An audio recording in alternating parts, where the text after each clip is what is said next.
والصلاة والسلام على من لا نبي بعده أما بعد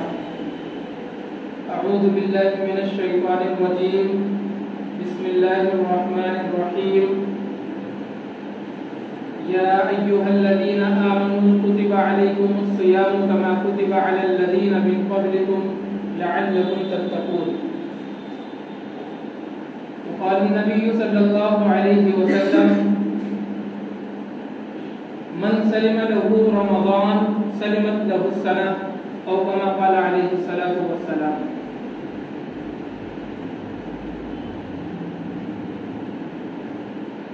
محترم حضرات اور معزز سامعین، میں نے آپ حضرات کے سامنے ایک آیت کریمہ تلاوت کی ہے اور ایک حدیث کا ٹکڑا پڑا ہے. اسی کے متعلق چند باتیں عرض کرنے کا ارادہ ہے. اللہ تعالیٰ خود مجھ کو بھی اور آپ حضرات کو بھی ان باتوں پر عمل کرنے کی توفیق عطا فرمائے.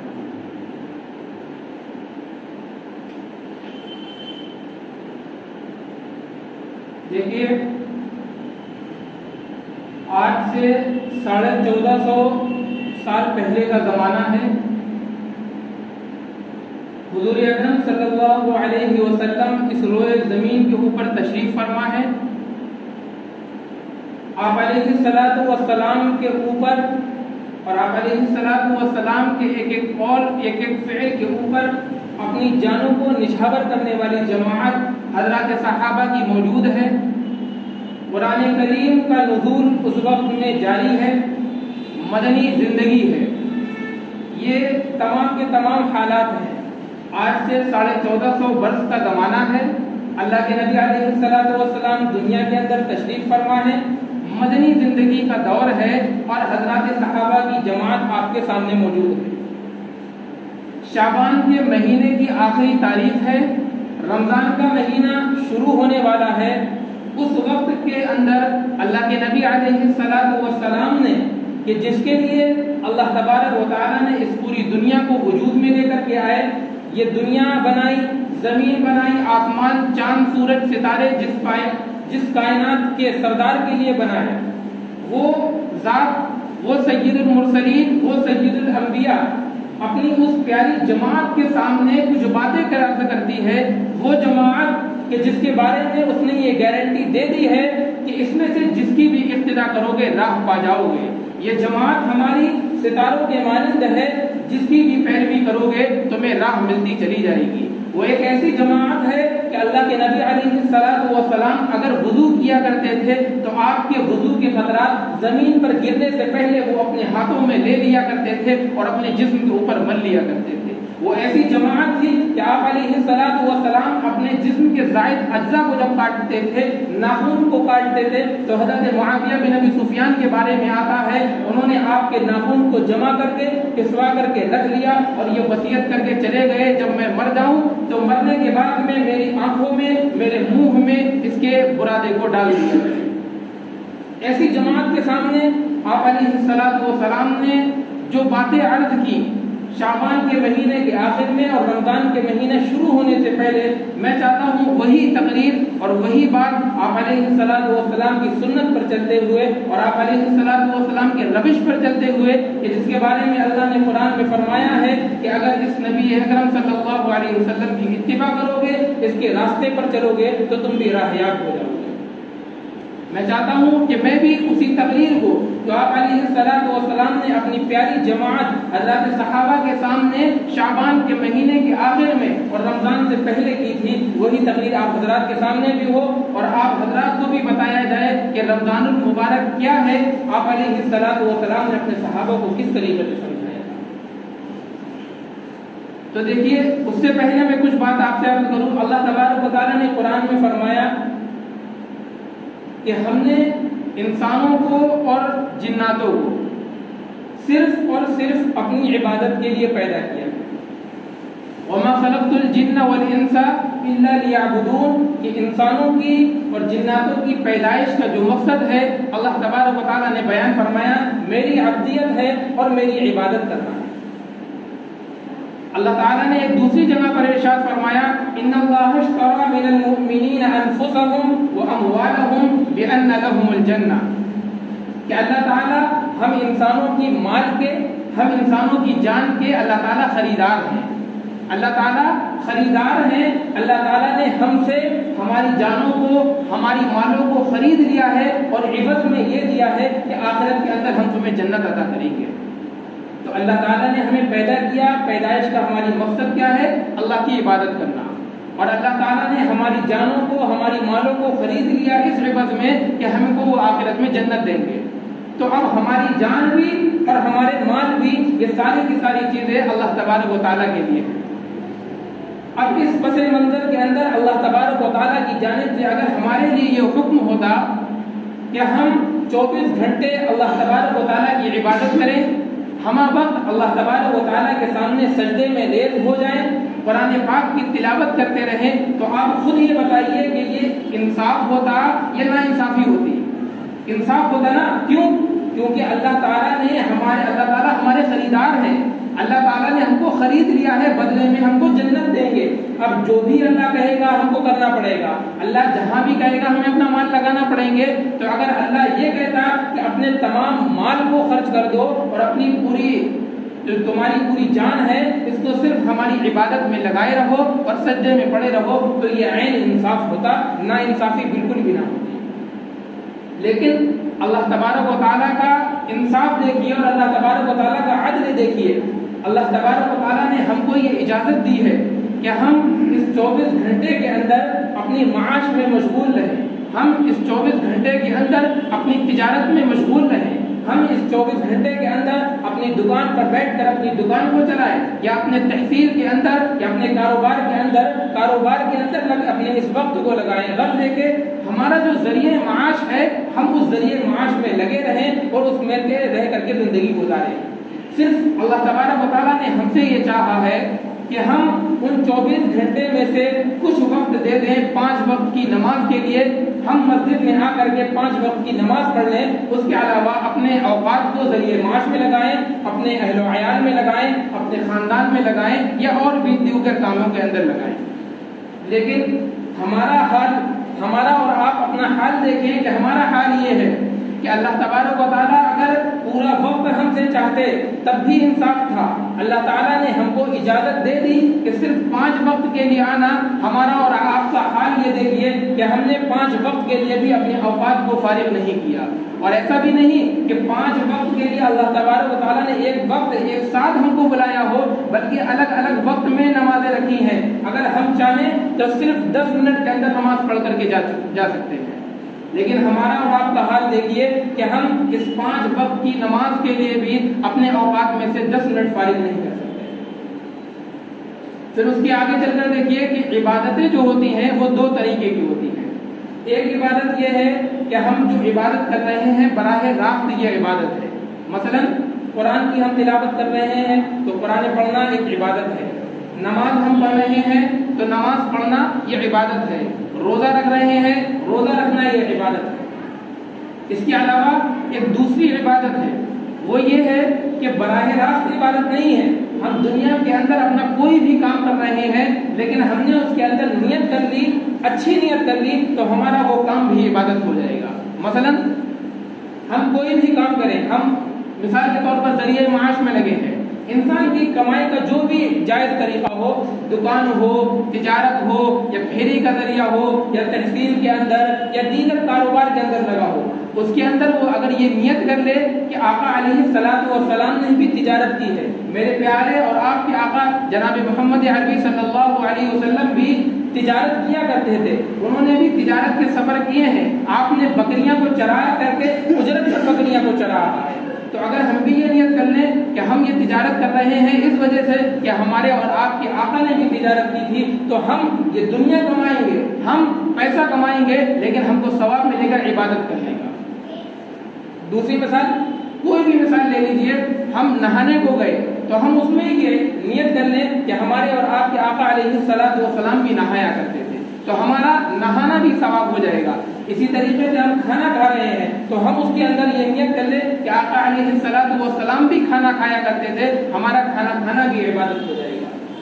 غزے کے جتنے بھی کام ہو، ہم اپنے گھر کے اندر بچے ہمارے سامنے آئے، ہم بچوں کو لیں اور بچوں کو بوسہ دیں، بچوں کو گود میں اٹھائیں۔ نیت یہ ہو کہ ہمارے آقا علیہ الصلوۃ والسلام بھی بچوں کو گود میں لیتے تھے، ہمارے اور آپ کے آقا کے بھی بچے ہوا کرتے تھے، آپ کے نواسے ہوا کرتے تھے، آپ بھی انہیں پیار کرتے تھے، آپ بھی ان کو بوسہ دیا کرتے تھے۔ تو یہ بچوں کو اٹھانا، بچوں کے ساتھ ہمارا وقت کو گزارنا، یہ بھی ہمارا عبادت ہو جائے گا۔ اور آپ علیہ الصلوۃ والسلام نے یہ تک فرمایا کہ جو تجارت کرنے والے حضرات ہیں، جو ذریعہ معاش میں لگے ہوئے ہیں، اگر یہ اپنے اندر دو صفات پیدا کر لیں تو ان کا کل قیامت کے دن جو حشر ہوگا وہ نبیوں کے ساتھ ان کو اٹھایا جائے گا، ان کو شہداء کے ساتھ میں اٹھایا جائے گا، اللہ والوں کے ساتھ میں ان کو اٹھایا جائے گا۔ یعنی تجارت کر رہے ہیں، وہ دنیا کے اندر ذریعہ معاش کو تلاش کر رہے ہیں، لیکن اس کے اندر انہوں نے اگر دو شرطیں لے آئے، اپنے اندر دو اوصاف کو جمع کر لیا، تو اللہ کے نبی گارنٹی دے رہے ہیں کل قیامت کے دن یہ نبیوں کے ساتھ میں ہوں گے، شہداء کے ساتھ میں ہوں گے۔ اور شہداء کے بارے میں آپ ایک بات جان لیں کہ اللہ کے نبی علیہ الصلوۃ والسلام ایک نبی ہیں، جلیل القدر نبی ہیں، افضل النبیین ہے، اس کے باوجود حدیث میں آتا ہے اللہ کے نبی علیہ الصلوۃ والسلام نے فرمایا میری خواہش یہ ہوتی ہے کہ اللہ کی راہ میں مجھ کو قتل کر دیا جائے، دوبارہ زندہ کیا جائے، پھر قتل کر دیا جائے، ثم احیا ثم اقتل ثم احیا ثم اقتل، کہ مجھے زندہ کرتا ہے اللہ تعالیٰ، زندہ کرتے رہیں اور پھر قتل کرتے رہیں۔ یہ شہداء کا مقام اور مرتبہ ہے۔ تو نبی نے فرمایا کہ کوئی بندہ تجارت کرے، التاجر الصدوق الامین، اس کے اندر صدوق کی صفت ہو، یعنی سچائی بولنے والا ہو، اپنا جو مال بیچے اس کے اندر اگر کوئی عیب ہے تو اس کو بیان کر دے کہ اس کے اندر فلاں عیب ہے، سچائی کے ساتھ میں تجارت کرے۔ اور نمبر 2 امانت دار ہو۔ تو اللہ کے نبی علیہ الصلوۃ والسلام نے فرمایا یہ تجارت بھی کرتا رہے گا اور ثواب اتنا ملے گا کہ کل قیامت کے دن نبیوں اور صدیقین اور شہداء کے ساتھ میں اٹھایا جائے گا۔ میں کہہ یہ رہا تھا کہ اللہ تعالیٰ نے پیدا کیا ہمیں عبادت کے لیے، اور عبادت میں سے بھی 2 طریقے کی عبادت، ایک عبادت ہو جو براہ راست عبادت، اور ایک عبادت ہو جو براہ راست تو عبادت نہیں، ہم دنیا میں کام کریں نیت کر لیں تو وہ بھی عبادت۔ لیکن ہمارا اور آپ کا حال نہیں، یہ دیکھیے کہ ہم نے نہ براہ راست جو عبادت تھی وہ ہم نے وہ کی، اور جو بالواسطہ عبادت تھی نہ ہم نے وہ کی۔ ہر انسان اپنے بارے میں غور کرے، ہم اپنے بارے میں، آپ اپنے بارے میں، کہ ہم دنیا کے اندر جو بھی کام کرتے ہیں کہ ہم نے یہ نیت کی، کیا ہم نے یہ نیت کی؟ ظاہر ہے یہ نیت نہیں کی۔ بخاری شریف جو دنیا کے اندر جتنی کتابیں ہیں تمام لوگوں کا اتفاق ہے کہ قرآن پاک کے بعد میں سب سے زیادہ صحیح کتاب بخاری ہے۔ اس بخاری کی پہلی جو حدیث ہے اس کے اندر یہی ہے۔ نیت کے بارے میں امام بخاری روایت لے کر کے آئے ہیں کہ اگر ہم نے نیت صحیح کر لی تو ہمیں اس کا اجر ملے گا۔ تو جو براہ راست عبادت تھی نہ ہم نے وہ کی، اور جو بالواسطہ عبادت کی نہ وہ ہم نے کی۔ اللہ کے نبی علیہ الصلوۃ والسلام نے ارشاد فرمایا کہ 2 بھوکے ایسے ہیں جن کا پیٹ کبھی بھی نہیں بھر سکتا، ایک علم کا بھوکا، ایک علم کا حریص، اور دوسرا مال کا حریص۔ تو نہ ہم عبادت میں لگے، اور عبادت میں نہ یہ کہ ہم صرف عبادت میں لگتے، بلکہ ہم اس دنیا کے اندر اتنے لگ گئے کہ دنیا کمانے کے اندر تمام کے تمام اوقات کو ہم نے صرف کر دیا اور بالکل بھی عبادت کو ہم بھول گئے۔ تو دیکھیے جس طریقے سے ہماری گاڑی ہوتی ہے، اور وہ موٹر سائیکل ہو یا کار ہو، کوئی بھی گاڑی ہو، ہم چلاتے رہتے ہیں،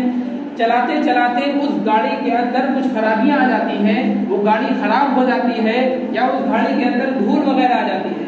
تو کچھ مہینوں کے بعد میں ضرورت ہوتی ہے اس گاڑی کی سروس کرانے کی۔ جب ہم گاڑی کی سروس کراتے ہیں تو گاڑی صاف ستھری ہو جاتی ہے اور پھر سے اچھے طریقے سے چلنے لگتی ہے۔ تو اللہ تعالیٰ نے ہم کو پیدا کیا عبادت کے لیے، 11 مہینے ہم بالکل عبادت سے دور رہے اور اپنے جو پیدا کرنے کا اصل مقصد تھا اس کو بھول گئے۔ تو اب اللہ تبارک و تعالیٰ نے ہمارے لیے 11 مہینے کے بعد میں 1 مہینہ ایسا رکھا، جس طریقے سے ہماری گاڑی چلتے چلتے سروس کی ضرورت پڑ جاتی ہے، اسی طریقے سے اللہ تبارک و تعالیٰ نے 1 مہینہ ایسا رکھا کہ ان 11 مہینے کے بعد میں اس 1 مہینے کے اندر ہم اپنی سروس کرا سکیں، اور اس 1 مہینے کے اندر ہم اپنے جسم کے تمام کے اعضاء کو صاف ستھرا بنا لیں۔ صرف اس وجہ سے اللہ تبارک و تعالیٰ نے رمضان کا مہینہ ہم کو اور آپ کو عطا فرمایا۔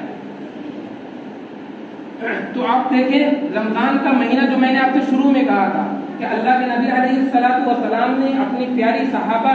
اپنی پیاری جماعت صحابہ کے سامنے جو رمضان کا تعارف کرایا ہے کہ رمضان ہے کیا، اس تعارف کو ہم سمجھیں تاکہ اس کے مطابق ہم بھی رمضان المبارک کے ایک مہینے کے اندر اپنی زندگی گزار سکیں۔ حضرت سلمان فارسی رضی اللہ تعالیٰ عنہ ایک بہت بڑے صحابی ہیں، آپ فرماتے ہیں خطبنا رسول اللہ صلی اللہ علیہ وسلم آخر شعبان من یوم، کہ شعبان کے آخری دن کے اندر حضرت سلمان فارسی رضی اللہ تعالیٰ عنہ نے، حضرت سلمان فارسی کہتے ہیں کہ اللہ کے نبی علیہ الصلوۃ والسلام نے تقریر کی اور آپ علیہ الصلوۃ والسلام نے فرمایا یا ایھا الناس قد اظلکم شہر عظیم شہر مبارک، کہ اے لوگوں تمہارے اوپر بادلوں کی طرح سے ایک مہینہ آنے والا ہے جو تمہارے اوپر سائبان بن کر کے آ جائے گا، اور اس مہینے کے بارے میں آپ نے فرمایا شہر عظیم، کہ یہ بہت ہی بڑا مہینہ ہے۔ اور شہر عظیم جو آپ نے فرمایا، اس عظیم کے بارے میں فرمایا، دیکھیے کہ عظیم کسے کہتے ہیں۔ قرآن پاک کے اندر اللہ تبارک و تعالیٰ نے اپنے بارے میں فرمایا وَهُوَ الْعَلِيُّ الْعَظِيمُ، کہ اللہ تبارک و تعالیٰ بہت ہی زیادہ بلند ہے، اور آپ جانتے ہیں اللہ تبارک و تعالیٰ کے بالمقابل کوئی نہیں۔ تو اللہ تعالیٰ نے اپنے لیے فرمایا وَهُوَ الْعَلِيُّ الْعَظِيمُ۔ اسی طریقے سے نبی اکرم صلی اللہ علیہ وسلم کے اخلاق و کردار کی باری آئی تو آپ علیہ اللہ تبارک و تعالیٰ نے قرآن پاک کے اندر آپ علیہ الصلوۃ والسلام کے اخلاق و کردار کے بارے میں فرمایا اِنَّكَ لَعَلَىٰ خُلُقٍ عَظِيمٍ، کہ نبی اکرم صلی اللہ علیہ وسلم بہت ہی بڑے اخلاق پر فائز ہے۔ اِنَّكَ لَعَلَىٰ خُلُقٍ عَظِيمٍ فرمایا، تو عظیم کا لفظ اللہ تبارک و تعالیٰ نے قرآن پاک میں اپنے لیے ارشاد فرمایا، نبی اکرم صلی اللہ علیہ وسلم کے لیے ارشاد فرمایا، اور ایک جگہ فرمایا وَلَقَدْ آتَيْنَاكَ سَبْعًا مِّنَ الْمَثَانِي وَالْقُرْآنَ الْعَظِيمِ، کہ اے نبی اکرم ہم نے تم کو 7 مثانی اور قرآن عظیم دیا۔ تو آپ دیکھیے قرآن سے بڑھ کر دنیا کے اندر کوئی کتاب نہیں، تو اس قرآن کے بارے میں اللہ نے فرمایا قرآن عظیم دیا ہے۔ اسی طریقے سے اللہ کے نبی فرما رہے ہیں اے لوگوں تمہارے اوپر ایک شہر عظیم آنے والا ہے، یعنی اس مہینے سے بڑھ کر 12 مہینے کے اندر کوئی مہینہ نہیں ہو سکتا۔ پھر فرمایا یہ مہینہ جو ہے یہ مہینہ برکت والا ہے، اس مہینے کے اندر اگر کوئی بندہ نفلی کام کرتا ہے تو کانا کمن ادا فریضۃ فیما سواہ، تو وہ ایسا ہے جیسا کہ رمضان کے مہینے کے علاوہ اس نے فرض کام کیا ہو۔ اب اگر کوئی فرض کام کرے گا تو اللہ تبارک و تعالیٰ نے اللہ کے نبی علیہ الصلوۃ والسلام نے فرمایا وہ ایسا ہے کہ اس نے رمضان کے علاوہ 70 فرض ادا کیے ہو۔ تو نفلی کام پر فرض کا ثواب اور فرض کے اوپر 70 گنا اللہ تبارک و تعالیٰ نے اس کام کا اجر کو بڑھا دیا ہے۔ یہ اللہ کے نبی علیہ الصلوۃ والسلام اپنے صحابہ کے سامنے تقریر فرما رہے ہیں، اور یہ ایک لمبا خطبہ ہے، ایک لمبی یہ حدیث ہے۔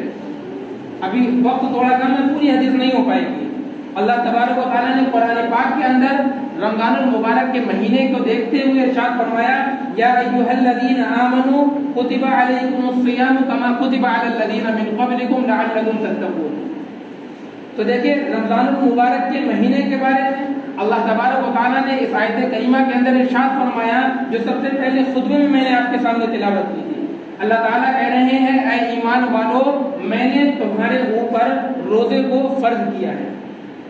اب اگر ہمارے دلوں کے اندر یہ خدشات پیدا ہو جاتے کہ اللہ تبارک و تعالیٰ نے بھوکا اور پیاسا رہنے کا ہمیں حکم دے دیا، ہم بھوکے اور پیاسے کیسے رہیں گے، یہ اکلوتا حکم صرف ہمیں کو ملا ہے، بندے پریشان ہو جاتے۔ تو ساتھ ہی ساتھ میں اللہ تبارک و تعالیٰ نے یہ بھی فرما دیا لوگوں گھبرانے کی ضرورت نہیں ہے، اے لوگوں پریشان ہونے کی ضرورت نہیں ہے۔ ایسا نہیں ہے کہ میں نے روزے کو فرض کر کے تمہارے اوپر کوئی نیا حکم فرض کیا ہے، بلکہ یہ روزے کا حکم تو ایسا ہے جو اس سے پہلے جتنی بھی امتیں گزری ہیں تمام کی تمام امتوں کے اندر اللہ تبارک و تعالیٰ نے یہ روزے فرض کیے تھے۔ کما کتب علی الذین من قبلکم، تم سے پہلے جس طریقے سے امتوں کے اوپر روزے فرض کیے گئے تھے اسی طریقے سے اے امت محمدیہ تمہارے اوپر بھی روزے فرض کیے گئے۔ اب ان کی شکل و صورت الگ تھی۔ حضرت آدم علیہ السلام کے اوپر ایام 20 کے روزے فرض ہوئے، حضرت نوح علیہ السلام کے اوپر عاشورہ کے روزے فرض ہوئے، حضرت موسیٰ کے اوپر 40 دن کے روزے، اور عیسائی آج بھی 2 مہینے کے روزے رکھتے ہیں۔ اسی طریقے سے ہمارے اور آپ کے اوپر اللہ تبارک و تعالیٰ نے یہ رمضان المبارک کے روزے فرض کیے ہیں، اور ساتھ میں یہ بھی بیان فرما دیا کہ تم یہ نہ سمجھنا یہ روزے فرض کر کے تمہارے اوپر کوئی نیا حکم لاگو کیا گیا ہے، یہ وہی پرانا حکم ہے جو پرانی امتوں کے اوپر بھی فرض تھا اور یہ تمہارے اوپر بھی فرض کیا گیا ہے۔ اب روزے کے اندر آپ فرق دیکھیں، قرآن کے اندر موجود ہے حضرت مریم نے جب حضرت عیسیٰ کی پیدائش ہو گئی اور وہ اپنے قوم میں گئیں تو انہوں نے جا کر کے کہا انی نذرت صوما، کہ میں نے صوم کی نیت مانی ہے۔ صوم کے معنی بھی آتے ہیں روزے کے، تو صوم کے معنی روزے کے اس معنی کر ہیں کہ میں نے منہ کی نظر مانی ہے، منہ سے نہ میں کھاؤں گی، منہ سے نہ میں کچھ بولوں گی، اور نہ منہ سے میں کوئی مشروبات پیوں گی۔ اللہ تبارک و تعالیٰ نے اس آیت کریمہ کے اندر جو فرمایا وہ صوم نہیں فرمایا بلکہ فرمایا سیام، یا ایھا الذین آمنوا کتب علیکم الصیام، یعنی جو ہمارے اوپر روزہ فرض کیا گیا ہے وہ صرف منہ کا روزہ نہیں ہے کہ ہم منہ سے بولنا چھوڑ دیں یا منہ سے غلط الفاظ نکالنا چھوڑ دیں یا منہ سے کھانا اور پینا چھوڑ دیں، بلکہ اللہ تعالیٰ نے سیام فرمایا ہے، اور سیام کا مطلب یہ ہوتا ہے کہ ہمارے منہ کا بھی روزہ ہے، ہماری آنکھ کا بھی روزہ ہے، ہمارے کان کا بھی روزہ ہے، ہمارے دل اور دماغ کا بھی روزہ ہے، ہمارے ہاتھ کا بھی روزہ ہے، ہماری پیر کا بھی روزہ ہے۔ آنکھ کا روزہ یہ ہے کہ ہم کوئی بری چیز نہ دیکھیں، کان کا روزہ یہ ہے ہم کوئی بری بات نہ سنیں، ہاتھ کا روزہ یہ ہے کہ برے کام نہ کریں، اور پیر کا روزہ یہ ہے کہ برائی کی طرف ہم سبقت نہ کریں، اور دل کا روزہ اور دماغ کا روزہ یہ ہے کہ برے کام کا داعیہ ہم اپنے دل و دماغ کے اندر نہ پیدا کریں۔ تو آپ خود دیکھیں کہ کھانا پینا جو ایک حلال چیز تھی، اللہ تبارک و تعالیٰ نے رمضان المبارک کے مہینے کے اندر وہ حلال چیز سے رکنے کے لیے ہمارے اوپر روزے کو لاگو کر دیا۔ تو اب جو رمضان المبارک کے مہینے کے علاوہ جو حرام چیزیں پہلے ہی سے ہیں، مثلا جھوٹ بولنا، رشوت لینا، غلط طریقے جتنے بھی ہیں وہ بدرجہ اولا حرام ہو جاتے ہیں۔ اب اگر ہم اور آپ روزہ رکھیں اور روزہ رکھ کر کے جائز چیزوں کو چھوڑ دیں، کھانا پینے کو چھوڑ دیں، لیکن چوری کو نہ چھوڑیں، جھوٹ بولنے کو نہ چھوڑیں، زنا کو نہ چھوڑیں، غلطیاں کرتے رہیں، حرام لیتے رہیں، تو بتائیے ہمارا اور آپ کا روزہ کیسا ہوگا؟ ہم صبح سے لے کر شام تک روزہ رکھتے رہیں لیکن حرام جو کمائی ہم نے کی ہے اس حرام سے ہم افطار کریں، اس حرام کمائی سے ہم سحری کریں، اس حرام کمائی سے ہم دوسروں کا افطار کرائیں، تو کیا یہ ہے؟ اللہ تبارک و تعالیٰ کے حبیب نے فرمایا الراشی والمرتشی کلاہما فی النار۔ دوسری حدیث میں فرمایا کہ یہ ایسے بھوکے پیاسے رہنے کی مجھے کوئی بھی ضرورت نہیں ہے۔ تو کہنے کا مقصد اور کہنے کا حاصل یہ ہے، میں جو شروع سے لے کر چلا کہ اللہ تبارک و تعالیٰ نے ہم کو پیدا کیا صرف عبادت کے لیے پیدا کیا، اور ہمارا اور آپ کا حال یہ ہے ہم نے دونوں طریقے کی عبادت نہ کی، نہ براہ راست عبادت میں لگے نہ بالواسطہ عبادت میں لگے۔ اب 11 مہینے گزرنے کے بعد میں اللہ تبارک و تعالیٰ نے ایک مہینہ دیا، جس طریقے سے گاڑی کی سروس کے لیے ضرورت پڑتی ہے وہ اس گاڑی کو بالکل صاف اور ستھرا کر دیتی ہے۔ اللہ تبارک و تعالیٰ نے 11 مہینے کے بعد میں ہمیں اور آپ کو یہ ایک مہینہ دیا ہے تاکہ اس ایک مہینے کے اندر ہم ٹریننگ لیں اور اس ایک مہینے کے اندر اپنے نظام الاوقات کو بنائیں، اور اللہ تبارک و تعالیٰ کی عبادات سے جو دور چلے گئے اور گناہ کے اندر لگ گئے اپنے آپ کو بنائیں، اپنے اللہ کو راضی فرمائیں، اپنے اللہ کو راضی کریں۔ اور اللہ تبارک و تعالیٰ کا حال یہ دیکھیے، اللہ تبارک و تعالیٰ فرماتے ہیں کہ اگر کوئی بندہ میری طرف کوئی بھی بندہ تھوڑا سا بھی لپک کر کے آتا ہے میں اس کی طرف ایک بازو جاتا ہوں، کوئی ایک ہاتھ چل کر کے آتا ہے میں 2 ہاتھ اس کی طرف بڑھ جاتا ہوں، کوئی آہستہ آہستہ چل کر کے آتا ہے میں دوڑ کو اس کی طرح لپک لیتا ہوں۔ آپ نے دیکھا ہوگا کہ آپ بچے کے سامنے کبھی کھیل رہے ہو، وہ بچہ آپ کے سامنے چلتا ہوا آئے، آپ اس کو اپنی طرف بلا رہے ہو، اور اگر وہ بچہ لڑکھڑا کر کے گر جاتا ہے تو فوراً آپ آگے بڑھ کر اس بچے کو اٹھا کر کے گود میں لے لیتے ہیں۔ اللہ تبارک و تعالیٰ اس حدیث کے اندر یہی بیان فرمانا چاہ رہے ہیں، نبی اکرم صلی اللہ علیہ وسلم اسی صورت کی منظر کشی کرنا چاہ رہے ہیں کہ اللہ تعالیٰ یہ چاہ رہے ہیں 11 مہینے تم نے اپنے مقصد اصلی کو چھوڑ دیا، تم اپنے اصل مقصدی سے بھٹک گئے، اب اس ایک مہینے کے اندر تم تھوڑے سے بھی میرے اوپر متوجہ ہو گئے، اگر تم تھوڑے سے بھی میرے اوپر آ گئے تو میں لپک کر کے تمہارے اوپر آ جاؤں گا۔ اور اللہ تعالیٰ کا حال یہ ہے اپنے عرش اور کرسی کو چھوڑ کر کے اس دنیا کے آسمان کے اوپر آ کر کے پوری رات اعلان کرواتے رہتے ہیں کیا تم میں سے کوئی مغفرت چاہنے والا ہے،